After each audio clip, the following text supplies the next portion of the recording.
Aleluya. Dios es bueno. Todo el tiempo. Amén. Vamos a comenzar. Vamos a aclarar. Sustengan sus Biblias. Vamos a aclarar. Esta es mi Biblia. Es la palabra de Dios para mi vida. Es Dios hablándome a mí. Yo soy todo lo que Él dice que soy. Tengo todo lo que Él dice que tengo. Puedo hacer todo lo que Él dice que puedo hacer. Yo soy la justicia de Dios en Cristo. Soy la luz de este mundo. La sal de la tierra. Real sacerdocio. Nación santa. Pueblo adquirido por Dios. Para anunciar las virtudes de aquel que me llamó de las tinieblas a su luz admirable. Soy un hijo de Dios. Soy la respuesta de Dios a la oración de mucha gente. La creación entera gime esperando mi manifestación gloriosa. En mi boca está el poder de la vida y de la muerte.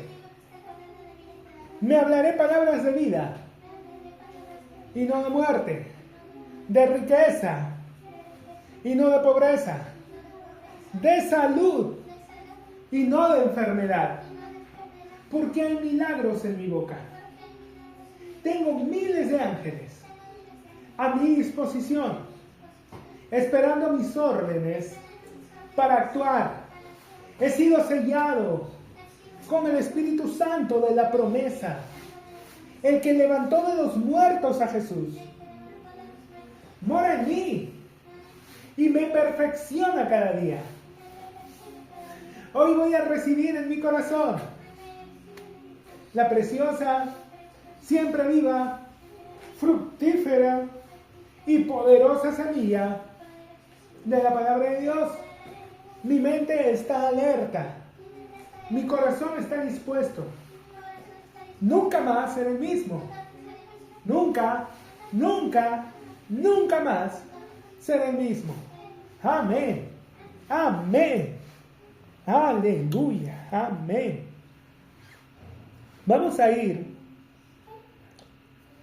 a continuar con el estudio que hemos estado teniendo. Vamos a ir al libro de Romanos, el capítulo 8.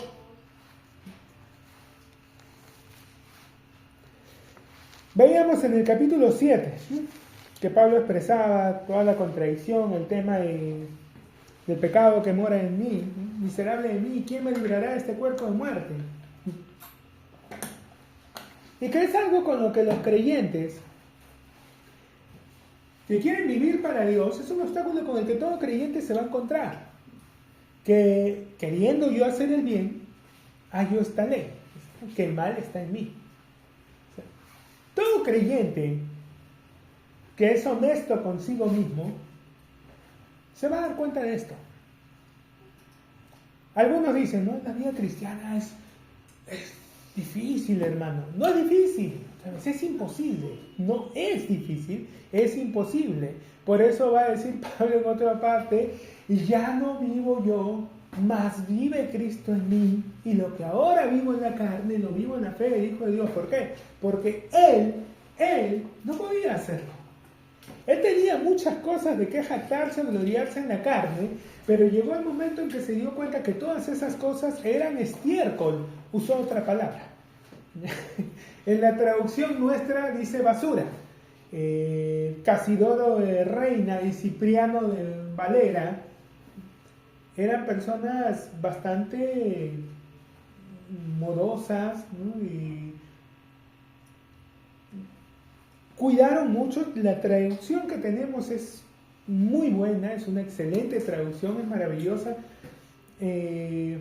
Muchos salen y van al griego y al hebreo antiguo y es maravilloso, pero en realidad en nuestro propio idioma español nos da una idea bastante cercana. Lo que pasa es que las personas en su mayoría ignoran el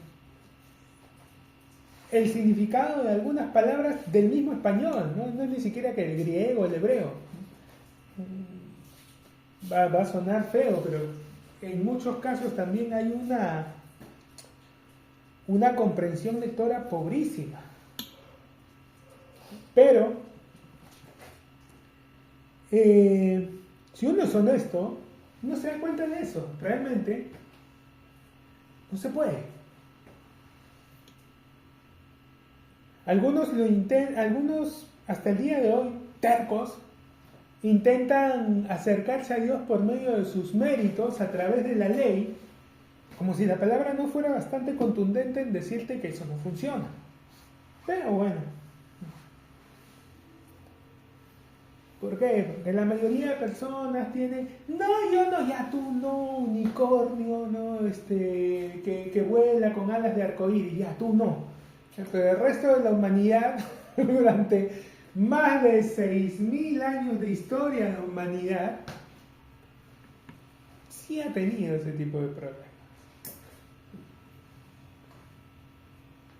Miserable de mí, de nuevo, no está hablando el hermanito relajado, el que... No está hablando alguien que, bueno, no está hablando Juan Marcos, no está hablando Pedro, que tú eres el Cristo, el Hijo del Dios viviente. Bienaventurado Simón, hijo de Jonás, no te lo reveló carne ni sangre, sino mi Padre que está en los cielos. 3 doritos después, es necesario que el Hijo del Hombre sea entregado en manos de los gentiles y sufra. No, Señor, no digas eso, mi amor, no hables así, no. Señor, no vamos a permitir que te pase. Apártate de mí, Satanás, me eres estorbo. No le decía Pedro que tenía una de cal y otras de arena, le decía un tipo que cuando era perseguidor de la iglesia, la perseguía en serio. Él va a decir en cuanto a celo, ¿no?, que sobrepasó a muchos más de su generación.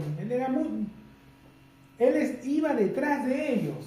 Otros fariseos estaban allí discutiendo, viendo qué hacían. No, Pablo iba y los cazaba. Y no los cazaba que los unía en matrimonio, los cazaba como si fueran animales. Los atrapaba, los encerraba y algunos, como en el caso de Esteban, los hacía lapidar.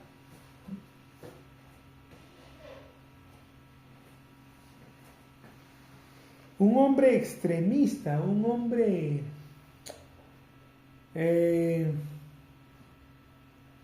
obsesivo. No podía. Se dio cuenta que no podía.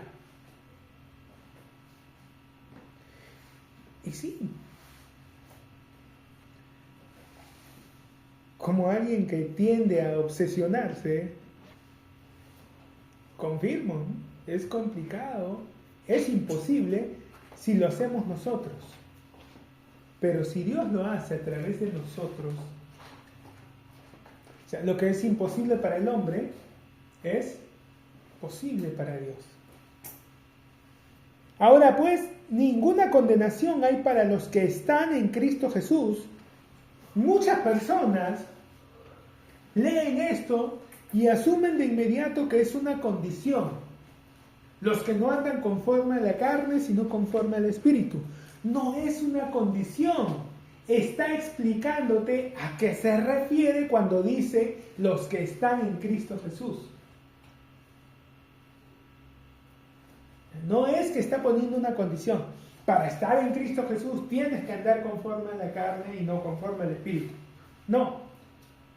Lo que te está diciendo es, al andar en Cristo Jesús significa que estás andando en el Espíritu y no conforme a la carne. No andas conforme a tu carne, sino al Espíritu. Y lo explica aquí. Porque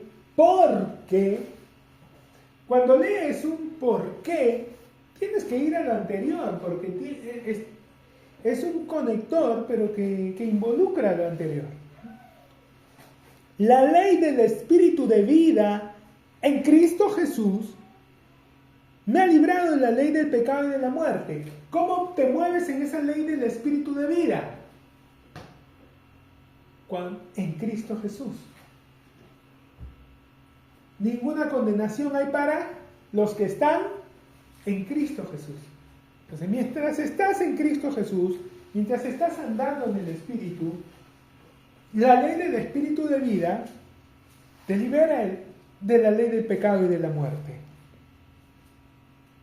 Porque lo que era imposible para la ley por cuanto era débil por la carne, Dios, enviando a su Hijo en semejanza de carne de pecado y a causa del pecado, condenó al pecado en la carne, para que la justicia de la ley se cumpliese en nosotros.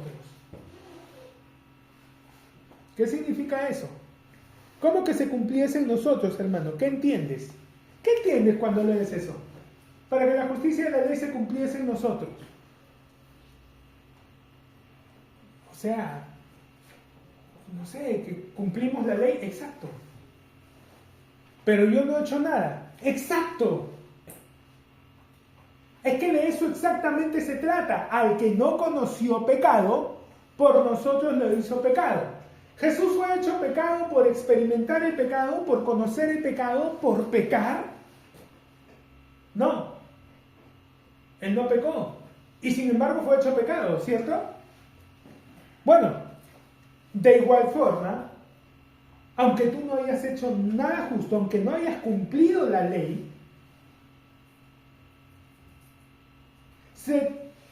la ley se cumple en ti, pero yo no la he cumplido. Pero es igual, Jesús no pecó y sin embargo fue hecho pecado.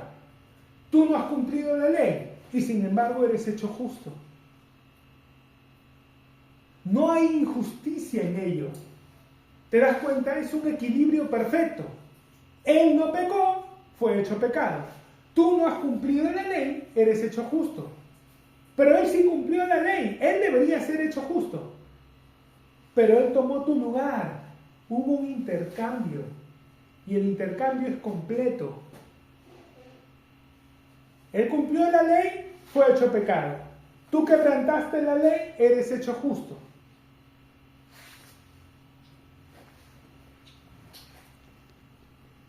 Para que la justicia de la ley se cumpliese en nosotros, que no andamos conforme a la carne, sino conforme al Espíritu. Y otra vez, no está hablando, Pablo lo asevera, Pablo lo afirma con contundencia, pero todo esto que está diciendo no tiene nada que ver con el desempeño de los hermanos de Roma. ¿Y cómo sabe, hermano? Porque Pablo no los conocía. No sabía cómo se comportaban, no sabía cómo vivían, qué costumbres tenían, si eran como los corintios, unos relajados que andaban compitiendo y peleándose públicamente, o si eran como los gálatas, o si eran como los efesios. No sabía cómo se comportaban los hermanos en Roma. Así que todas estas cosas que les afirma de manera tenaz, no tenía nada que ver con lo que ellos hicieran o dejaran de hacer. Todo era por lo que Cristo había hecho a favor suyo. Por eso, de nuevo, te vas a topar a veces con personas que se van a sentir indignas de Dios y que te van a decir, no, es que ustedes no saben lo que yo he hecho. Yo no sé lo que tú hayas hecho, pero yo sí sé lo que Jesús ha hecho. Yo sí sé el alcance de su obra, el precio que Él pagó. Y no hay nada que tú hayas hecho que esté fuera de ese precio. Que esté más allá del precio que Él pagó, que esté más allá del presupuesto que Dios hizo con el sacrificio de su Hijo.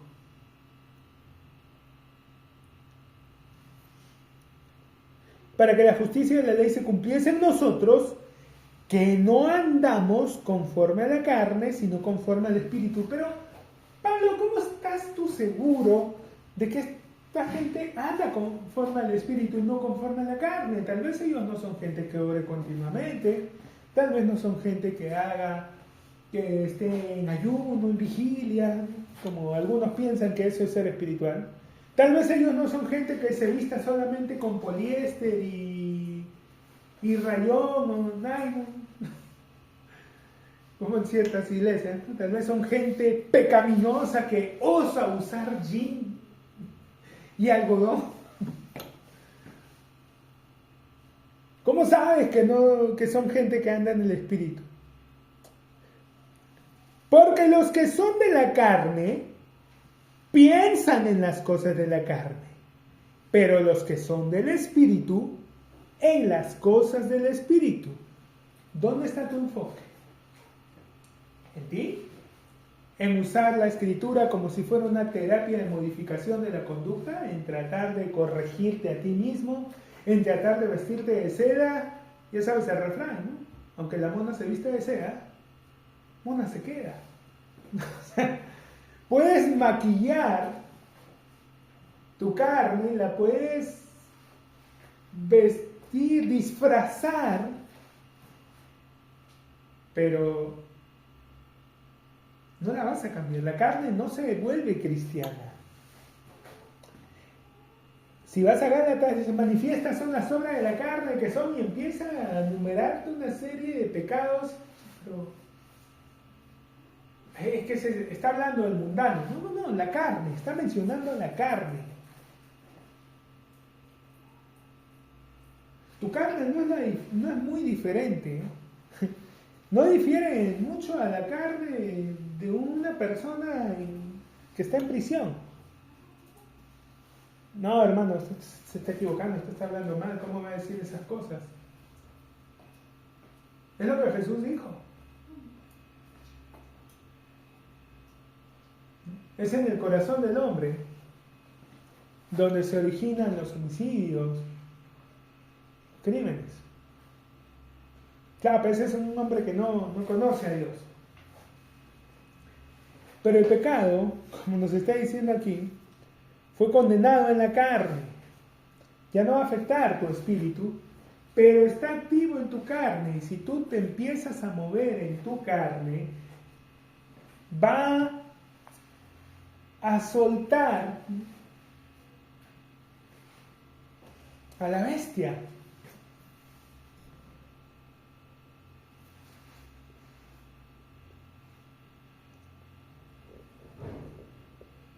Porque los que son de la carne piensan en las cosas de la carne. Muchos hermanos equivocadamente asumen de que cuando dice piensa en las cosas de la carne se está refiriendo a cosas pecaminosas. ¡No! El ocuparse de la carne en general, ya sea para complacerla, para llevarla hacia el pecado o para tratar de corregirla, si tu enfoque está puesto sobre ti mismo, ya fallaste, porque la palabra te dice claramente, puestos los ojos en Jesús, el autor y consumador de la fe. No te dice que te mires a ti mismo, no te dice que trates de corregirte, porque esa es una trampa. Porque si empiezas a tratar de corregirte, nunca vas a acabar. Y es una trampa en la que muchísimos cristianos caen constantemente, bien intencionados, muy sinceros, pero recontra equivocados. Y se pasan la vida tratando de convertirse en buenas personas para poder ser usados por Dios, sin entender que la estrategia de Dios es que mientras tú le permitas a Él vivir a través de ti, vas siendo transformado. Algunos quieren ser totalmente transformados para recién dejarse usar por Dios. No funciona así. Tienes que dejarte usar por Él para que eso te vaya transformando, para que eso vaya cambiando la imagen que tienes de ti mismo, para que te veas como Dios te ve y no como te han programado a creer que eres.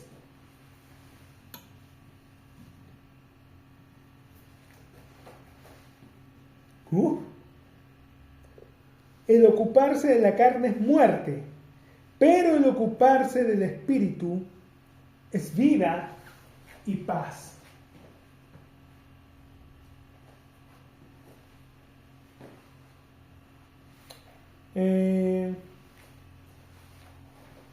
No me gustaban mucho las matemáticas,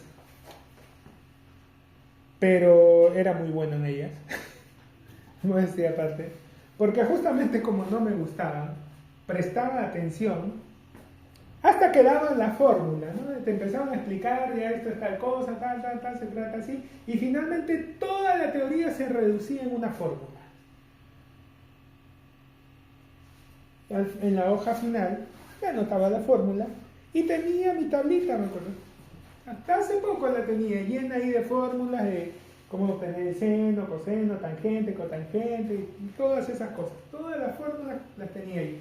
Porque nunca faltaba que de un año al otro, había olvidado, y al empezar de nuevo se le ocurría a algún profesor decir, bueno, pero esto ustedes ya lo aprendieron. Sí, yo tenía toda mi tablita ahí de fórmulas en una hoja. Y entonces, esas fórmulas se logran porque a través del tiempo y del uso, la gente se ha dado cuenta de que hay constantes y al final reducen toda una operación larga y extensa, van anulando variables que se repiten, que se contradicen y queda una fórmula pequeña, ¿no? Bueno, cuando tú ves a una persona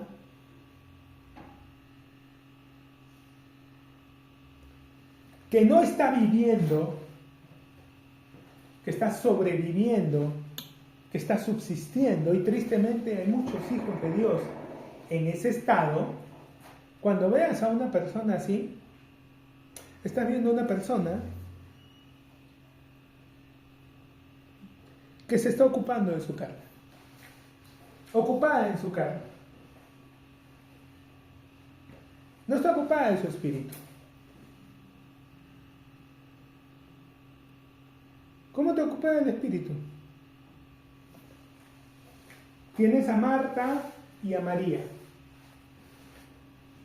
Marta llega Jesús a visitarla a esa casa. Marta de inmediato se mete a la cocina y empieza a prepararle algo para alimentar al Señor. ¿Alguien podría decirle que era malo lo que Marta quería hacer? ¿Alguien pensaría que tiene algo de malo lo que Marta quería hacer? No, o sea, a simple vista observa, quiere atender a Jesús, quiere alimentarlo. ¿Cuál era el problema? Se va a venir a enterar de cuál era el problema cuando empieza a reclamarle a Jesús.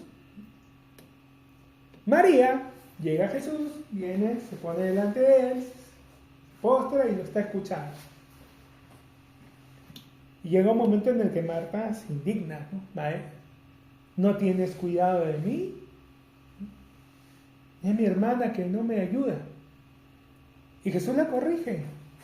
Le va a decir, no, sí, Marta, tienes razón, qué pena contigo, María, por favor ayuda a pobre Marta. No, Jesús agarra y le dice, Marta, afanada estás con muchas cosas, solo una importa. María ha escogido la mejor parte y no le va a ser quitada. O sea, no solo no le dijo nada a María porque podía ignorarla y seguir, no, sino que le dijo, no, acá la que está mal eres tú. ¿Ah? Pero si yo te estoy cocinando, o sea, ¿eso está mal? Es que no era lo primordial. Y hay mucha gente queriendo hacer cosas para Dios, pensando. Yo sé que los recién nacidos en Cristo quieren agradar a Dios, quieren hacer, y entonces se encuentran con gente que le dice, sí, si te vistes de esta forma, si hablas así, si tienes una Biblia grande, si vienes 6 veces a la semana aquí a la iglesia y estás 2 horas, y si sales a la calle y haces esto y el otro, así vas a agradar a Dios. Y la gente se empieza a ocupar y empieza a hacer muchas cosas porque realmente quieren agradar a Dios, porque se sienten amados, se sienten confortados, pero pronto se van a cansar porque están haciendo cosas que Dios no les ha pedido que hagan, no los ha mandado a hacer. Y entonces en un momento le van a reclamar, Señor, no tienes cuidado de mí, Señor, ¿por qué si yo te estoy sirviendo no me está yendo bien, no están pasando las cosas como deberían pasar? ¿Por qué la gente se aleja de mí? ¿Por qué no tengo buenos amigos? ¿Por qué ¿Por qué, Señor? Pues yo no te he mandado a hacer nada de eso. Tú estás afanado con muchas cosas, solo una importa. No había multiplicado Jesús 2 veces los panes y los peces? ¿No podía Jesús alimentarlos?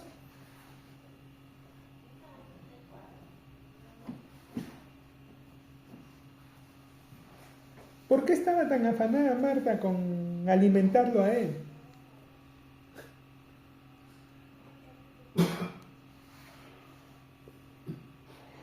El ocuparse de la carne es muerte, pero el ocuparse del espíritu es vida y paz. Amados hermanos, si no hay vida, si no hay paz, cambia tus ocupaciones. Cámbialas. Einstein dijo claramente, ¿no? La definición de locura es hacer lo mismo y pretender resultados diferentes.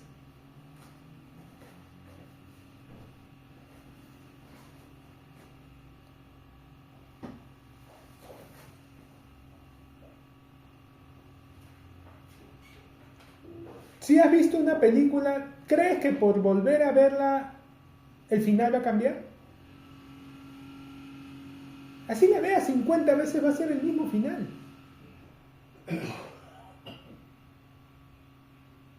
No vas a tener un final diferente si estás viendo lo mismo. Si haces las cosas de la misma forma.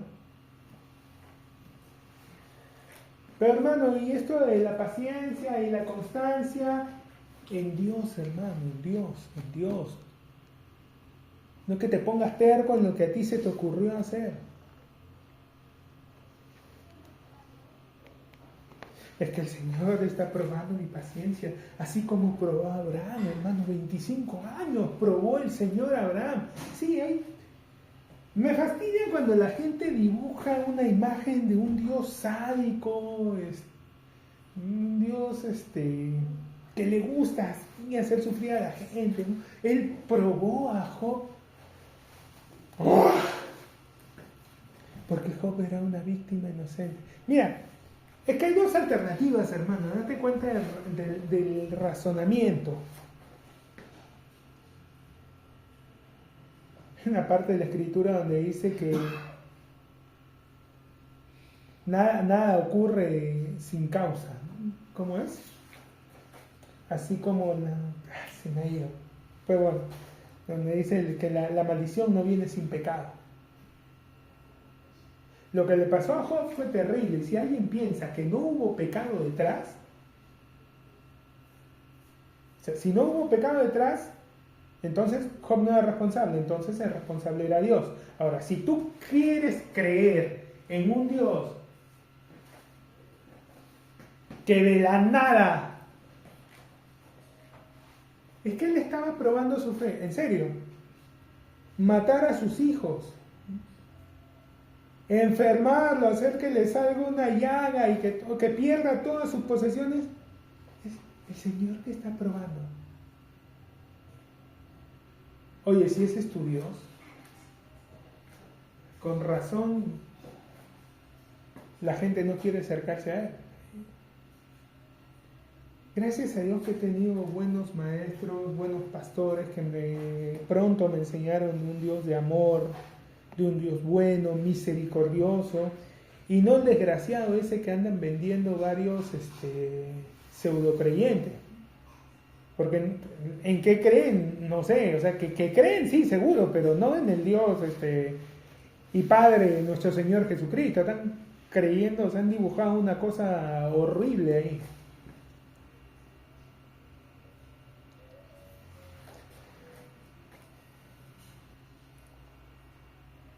No fueron 25 años que Dios se demoró en responderle a Abraham, ya lo hemos mencionado varias veces. Fueron 25 años que Abraham se demoró en entender a Dios. Y ojo, fueron 25 años porque llegó el punto en que Abraham ya se estaba muriendo y Dios tuvo que venir, encarnarse en una teofanía o cristofanía, esas apariciones que Jesús hizo en el Antiguo Testamento, para hablarle a Abraham y decirle directamente cómo era la cosa, cómo es la nuez.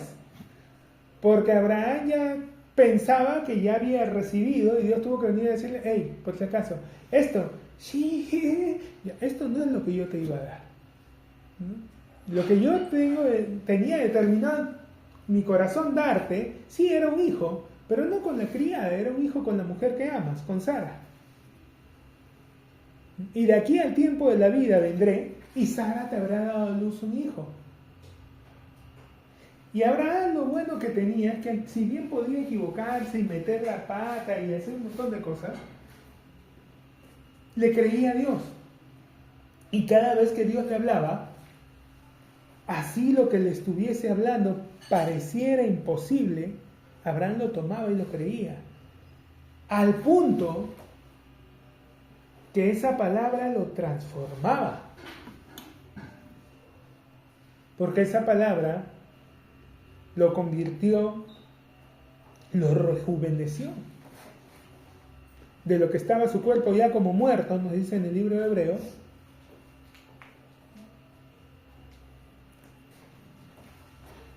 vivió después de esto más de 80 años.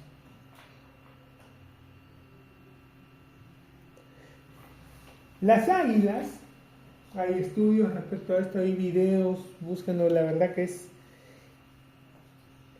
Dios da testimonio de diferentes maneras, ¿no? Y uno de los testimonios, hay testimonios en la naturaleza hermosos de la obra que Él hace, la obra transformadora que Él quiere hacer en el creyente. Ya mencionamos alguna vez el tema de la oruga, ¿no? Que se arrastra y traga hojas y se llena de hojas hasta que en un momento recibe el chip de que ya parar, empieza a subir, se cuelga una rama y empieza a escupir y mientras se despoja de lo que la cubre, porque yo esa parte no la sabía, gracias a una amiga y hermana en Cristo que tiene constantemente, van mariposas ahí a su jardín y ya la filmaron sobre eso, cómo se quitan la capa que las cubre y de inmediato se forma esa crisálida que sale de su propia boca, ese hilo que la envuelve. Y ahí está Proverbios, cuando te has enlazado con los dichos de tu boca, has quedado preso, sí, es como un lazo que la envuelve hasta que es la única realidad que ve, se encierra en eso y después de un tiempo sale ya es algo diferente, una metamorfosis, sale ya no un insecto que se arrastra, sino uno que vuela, ya no se alimenta de hojas, sino se alimenta de néctar de las flores. O sea, cambia todo, cambia su realidad, cambia su alimentación, todo cambia. Pero bueno, así como hay esa lección, también está la del águila. El águila cuando llega a los 40 años, su pico y sus garras se han gastado y se aparta a un lugar solitario y empieza a arrancarse las garras, se arranca las plumas, se quita las garras y luego el pico lo rompe contra una roca. Hay videos, es fuerte, es chocante porque ves a un animal y claro, o sea, es tan fuerte como lo estoy diciendo, se lo ves arrancándose las cosas y luego estrellando su pico contra una roca hasta que se le sale. Y tú piensas, bueno, este animal se volvió loco, se está suicidando, se va a morir, ¿qué le pasó? Pero no, queda ahí un tiempo y le sale un nuevo pico, le salen nuevas garras, le salen nuevas plumas y listo. 40 años estaba llegando ahí, si no hace eso no va a durar mucho tiempo más y va a morir. Pero después de hacer eso tiene 40 años más. O sea, es fuerte, pero es parte también de lo que ocurre en la vida del creyente. Y es muy, Dios no complica las metáforas. Sus parábolas, sus enseñanzas son muy audiovisuales, son muy metáforas, muy fáciles de entender. El pico, sí, el hablar. Hay una transformación, un renovar, un hablar distinto. No puedes seguir hablando igual. Tiene que haber un cambio en las palabras. El ocuparse de la carne es muerte, pero el ocuparse del espíritu es vida y paz. ¿En qué te estás ocupando? Padre del Espíritu. Me refiero en cuanto a la relación con Dios, ¿no? No significa que ya entonces voy, me enclaustro, me subo a una montaña, ¿no? Me meto a un monasterio y... No, eso no.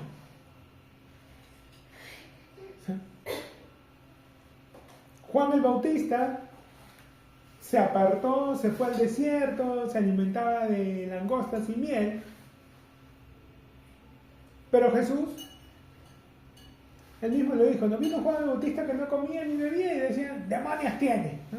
Viene el Hijo del Hombre que come y bebe y dicen, no, hay un hombre comelón y bebedor, amigo de publicanos y prostitutas.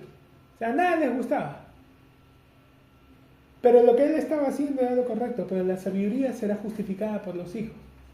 Él mismo dijo, no te pido que los quites del mundo, sino que los partes del mal, cuando oró por los discípulos. En otra ocasión dijo, no se enciende una vela para esconderla bajo la mesa, sino para ponerla en alto y alumbre a todos alrededor, a todos en la habitación. Entonces, Él ha encendido su vida en nosotros no es para que nos apartemos, no, ya no vayan a la escuela, vamos a educarlos en casa porque se van a contaminar con la gente del mundo. Hay mucha gente que piensa de esa forma, son muy sinceros en su pensamiento, pero están equivocados. No se enciende una vela para esconderla bajo la mesa. No se trata de que nos enclaustremos y nos encerremos. Se trata de que nos empoderemos con las cosas que Él nos ha dado, pero en nuestra relación con Él, en nuestra vida cristiana, no seamos nosotros el centro de ella, sino que el centro sea Él.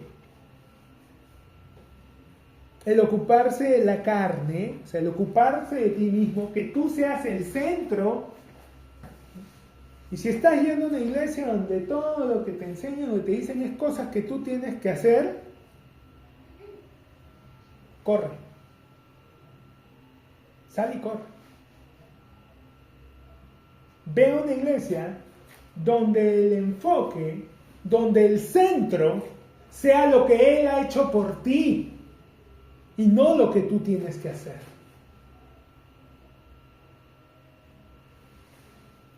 El libro de Romanos tiene 16 capítulos.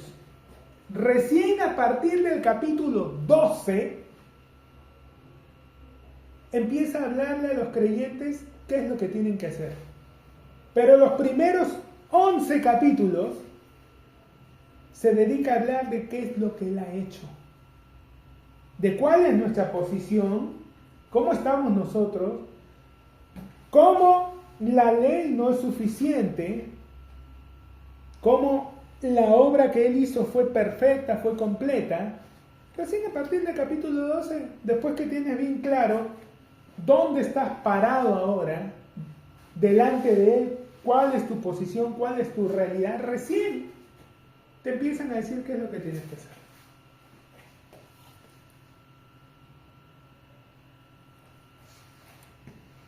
¿Qué se puede entender de eso? Que es muchísimo más importante que tengas claro, que nunca dejes de meditar en qué es lo que Él ha hecho por ti. Es más importante que el ocuparte en hacer cosas. Pero en muchas congregaciones el centro de la vida es que la gente se ocupe. Un activismo, que estén haciendo, que participen en alguno de los ministerios, que salgan a la calle, se hagan aquí o allá, y empezar a ocuparlos pensando, bueno, ocupados de esta forma no van a tener tiempo para ir y hacer otras cosas en el mundo. Y cierto es de que Dios trabaja de esa manera, pero no ocupándolos al punto que ya no tengan tiempo ni siquiera para tener comunión con Dios. Y no apartándolos ni distanciándolos de los círculos donde están, porque no se enciende una vela para esconderla bajo la mesa, sino para que alumbre a todos los que están alrededor. Dios quiere que nuestra luz brille donde estamos, en la escuela, en el trabajo, en la calle, en el vecindario, en todas partes. Que la gente nos va a ver y que somos diferentes, sí, pero lo van a notar solo. Varón, gloria. Conversaba el otro día con un hermano Y le mencionaba algo, ¿no? A mí desde joven, desde niño, me encanta usar saco, corbata, camisa de vestir, me encanta vestirme así, me gusta, pero no lo hago. Me pongo, ya, cada cierto tiempo cedo, bueno, una camisa y corbata, pero adrede uso más polos, uso ropa más sport, porque no quiero que las personas al ver el video vayan, si me visto de esa forma, asocien de inmediato y prejuicien de que tengo algo que ver con todos estos creyentes en sus iglesias, piensan que vestirse de esa forma los hace más santos. Para que no me asocien con esos, no me pongo ropa que a mí me gusta poner. Para que las personas al ver el video no piensen, seguro este es de esos, ¿no? Y para que no haya ninguna asociación visual, evito vestirme de una forma que a mí me gusta. Triste. Pero prefiero 100 veces que la gente está más tranquila, más relajada y pueda escuchar el mensaje con una mejor expectativa, que al verme vestido de cierta forma de inmediato ya se pongan a la defensiva, porque las personas que suelen estar vestidas así suelen repetir siempre un discurso condenatorio y religioso, con sus excepciones.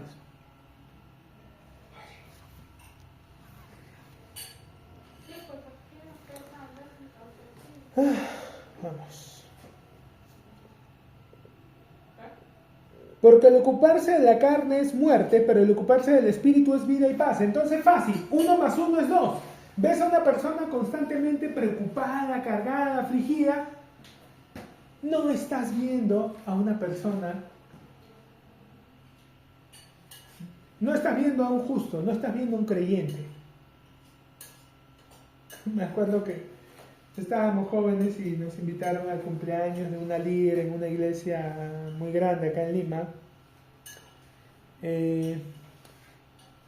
Y mencionaba, ¿no?, la persona que conocíamos, la hermana es una mujer de fe tremenda, usted no sabe.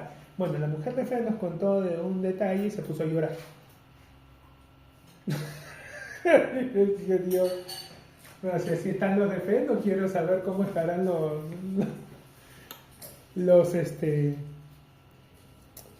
débiles, ¿no?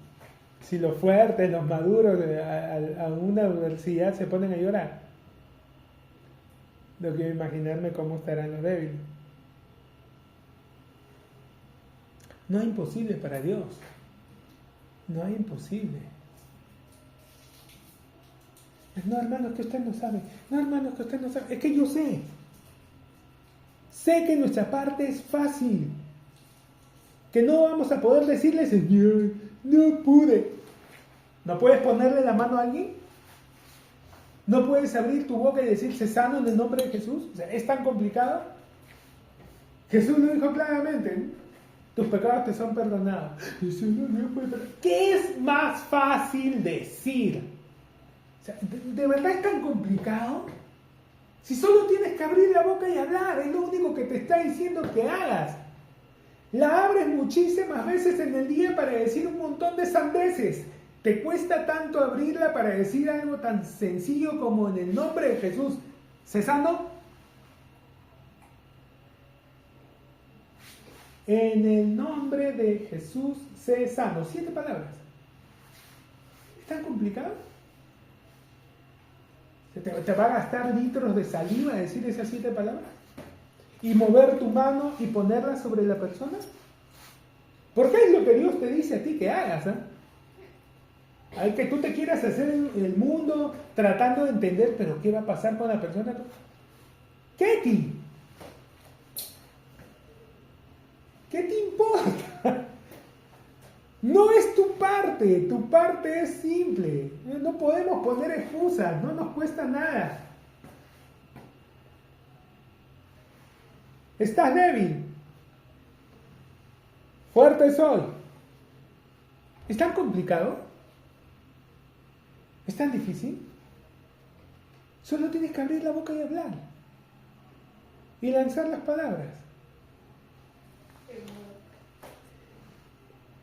Porque el ocuparse de la carne es muerte, pero el ocuparse del espíritu es vida y paz, por cuanto los designios de la carne son enemistad contra Dios, porque no se sujetan a la ley de Dios, ni tampoco pueden. Aquí está todo el tema. Te lo está diciendo claramente. Te esfuerces lo que te esfuerces, no lo vas a poder hacer. No se puede hacer.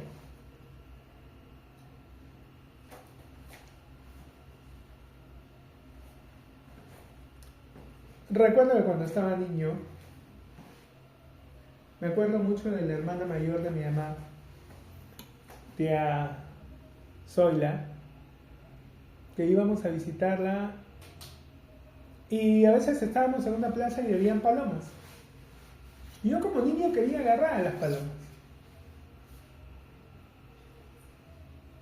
Pero no soy un gato, soy un niño, no soy sigiloso, ¿no? Entonces yo iba corriendo y quería agarrarla. Y mi tía, linda ella, siempre me decía, uy, casi la agarras. Y entonces yo iba emocionada a seguir intentando. Casi, se te fue por poco. Y todo el rato me tenía, ¿y por qué me decía eso? Para que la deje conversar con mi mamá y no esté ahí colgada mi mamá. Entonces me decía, a ver, mira, ya está la otra, esa está de espaldas, esa sí la puedes agarrar. Y ya todo. Y me tenía todo el rato ahí tratando de atrapar una bendita paloma que nunca lo lograba. Con el casi. Sí puede. Ahora, es a escala diferente, pero eso es lo que Satanás hace.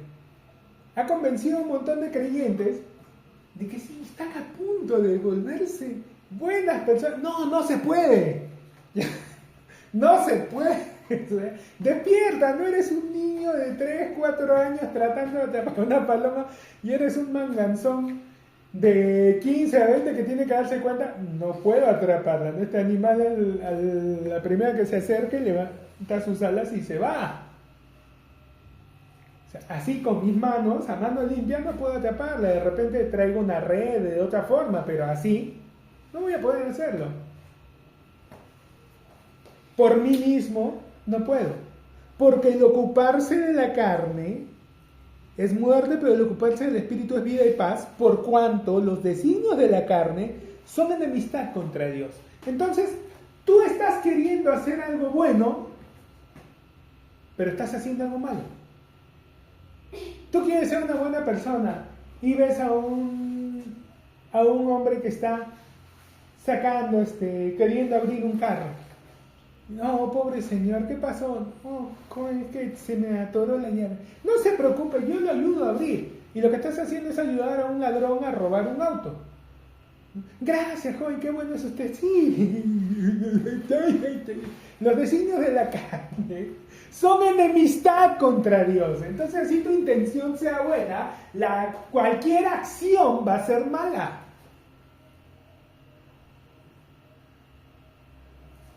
Son enemistad contra Dios porque no se sujetan a la ley de Dios, ni tampoco pueden, ya te lo está anticipando, no se puede. Aquí no es cuestión de fuerza de voluntad, no es cuestión de disciplina, no se puede. Quiero que por favor tomen sus Biblias y vamos a leer este versículo juntos. Que estén ahí también, por favor. Tomen sus Biblias y vamos a leerlo juntos. Por cuanto los designios de la carne son enemistad contra Dios, porque no se sujetan a la ley de Dios, ni tampoco pueden, y los que viven según la carne no pueden agradar a Dios. ¿Qué parte no se entiende?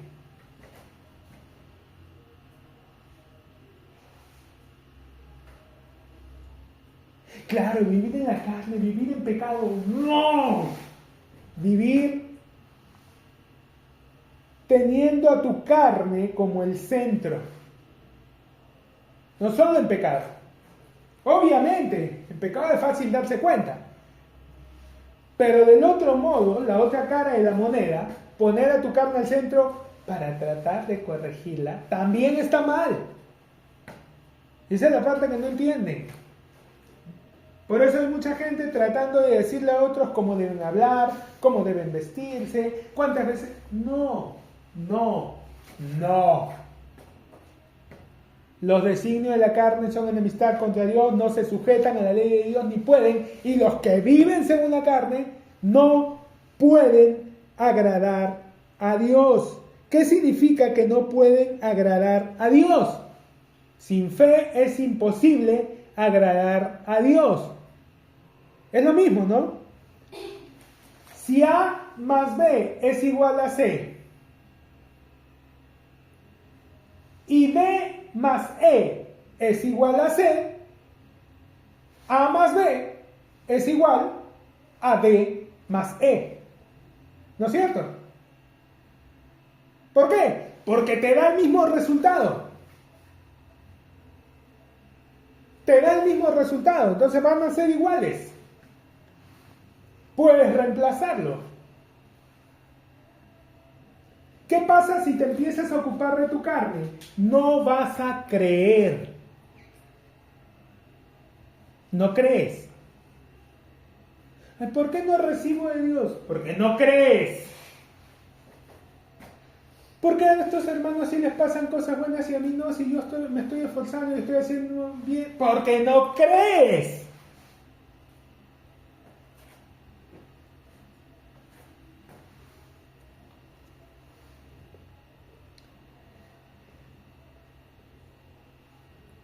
Por cuanto los designios de la carne son enemistad. Mira, no dice ni siquiera que Dios no te conozca, te vuelves enemigo. O sea, estás peor que los no creyentes, que los de afuera, que al menos ellos tienen la excusa de que no lo conocen. No, tú no solo no eres conocido, eres enemigo directamente. ¿Se dan cuenta de lo grave, de lo terrible de esto? No es solo que no te acerca a Dios, te pone en contra.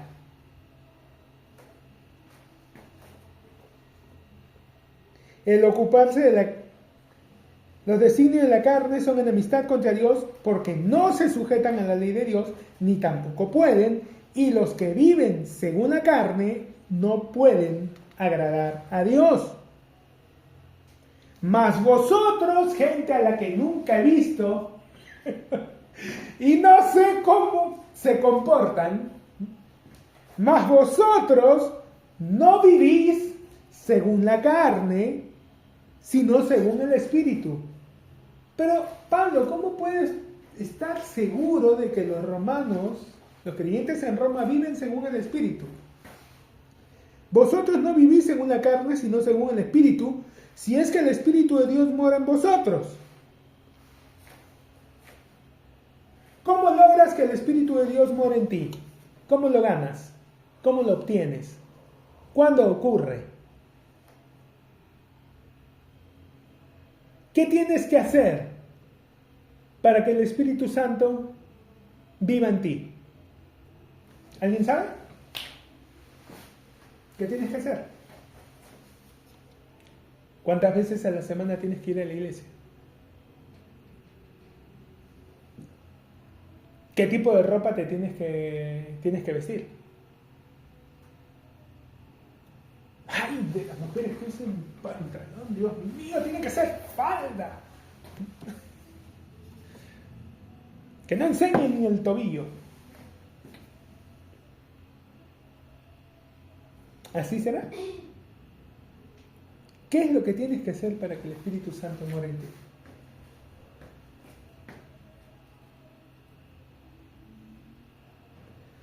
Abrirle tu corazón, entregar tu vida a Cristo, nacer de nuevo. Pero ¿cuál es la condición? La condición es que tienes que ser pecador. ¿Es muy difícil ser pecador? Todos vienen a este mundo con esa condición. Todos.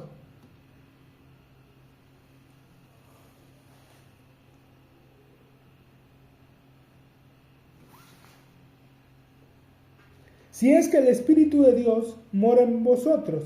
Y si alguno no tiene el Espíritu de Cristo, no es de él. Es simple y sencillo. O eres, o no eres. O lo tienes, o no lo tienes. Y si no lo tienes, es muy fácil de arreglar. Entrega tu vida a Cristo, ábrele tu corazón, y Él vendrá y morará en ti. Pero si estás pensando de que esto lo vas a lograr por abstenerte, por controlarte, por convertir, no es así. Así no juega Perú. Así no juega Perú. No es así. No es esa la manera. Mas vosotros, otra vez, mas vosotros, absolutos extraños a los que no he visto y no sé cómo vivirán ni qué harán, no viven según la carne, sino según el Espíritu. ¿Pero por qué estás seguro? Están leyendo esta epístola, se están congregando. Son hijos de Dios. Oye, hermano, o sea, ay, pero, pues, es que es tan fácil como esto. Si los hijos de Dios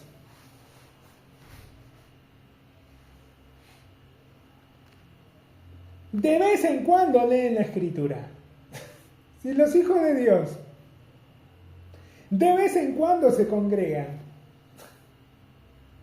¿tú crees que alguien que no es hijo de Dios va a tener algún interés en leer la Escritura, en congregarse, en hacer cosas? No, va a estar más interesado en otras cosas, va a estar interesado en divertirse, en hallar placer, en hallar deleite, en otras cosas.